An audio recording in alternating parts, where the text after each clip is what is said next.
It's got plastic handles, stainless steel blade. They call it a shaft lock. 3-inch blade, 4-inch handle. Got a pocket clip. Here's the package that it came in. Centered. Got great action. There's no jimping on it anywhere. Got a deep carry pocket clip. Got a place for a lanyard there. It's got steel liners. Got a hollow grind. Got a swedge on top of it.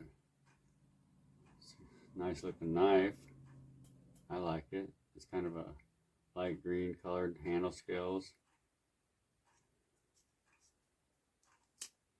Most of those Art Gel knives come pretty sharp for the price. Let's see how sharp this one is with some phone book paper here.